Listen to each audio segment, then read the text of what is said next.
लंकेश, क्या आपके अनुसार प्रभु की ये इच्छा है कि उनके आत्मलिंग आपके साथ लंका पहुंच जाएं? हाँ हाँ गौरीपुत्र, अवश्य है, क्यों ना होगी। यदि उनकी इच्छा ना होती तो ये आत्मलिंग मुझे कभी प्राप्त ना होते।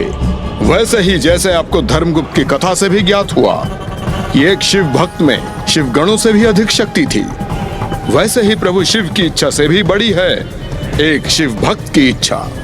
और ये तो मैं पूर्व में ही प्रमाणित कर चुका हूँ गौरीपुत्र कि मैं प्रभु शिव शंकर शंभू का महानतम भक्त हूँ। मेरी इच्छा ही अब प्रभु की भी इच्छा है।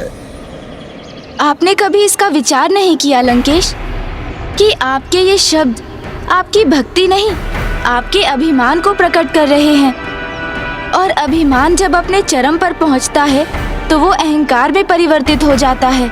सर्वथा उचित कहा आपने, किंतु मेरा अभिमान तो कुछ नहीं।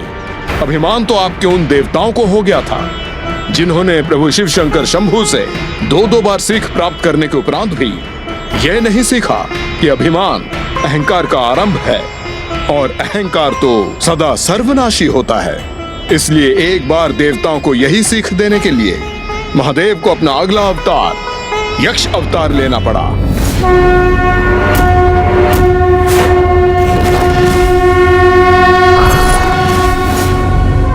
इतना तो हुआ कि मैंने लंकेश से वार्तालाप कर कुछ तो विलंब किया। लंकेश, जल। अच्छा हुआ मैं लंकेश को कुछ और समय के लिए रोकने में समर्थ हुआ। अब मुझे इनसे और संवाद कर इन्हें कुछ और समय रोकने का प्रयास करना होगा। अधिक मात्रा में जल पी चुके हैं लंकेश। अब इन्हें लघु शंका भेजे जाने की मेरी युक्ति सफल होने ही वाली है।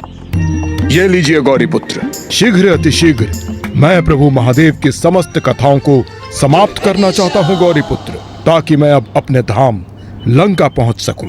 लंकेश, कृपया और कुछ जल ग्रहण कीजिए और फिर मुझे संपूर्ण कथा सुनाइए। पुनः जल ग्रहण करूं? हाँ, और जल भी लीजिए ना। आपको लंका तक छलांग लगाकर पहुंचना है, इसलिए जल से आपको अतिरिक्त ऊर्जा प्राप्त होगी। लंकेश, जल।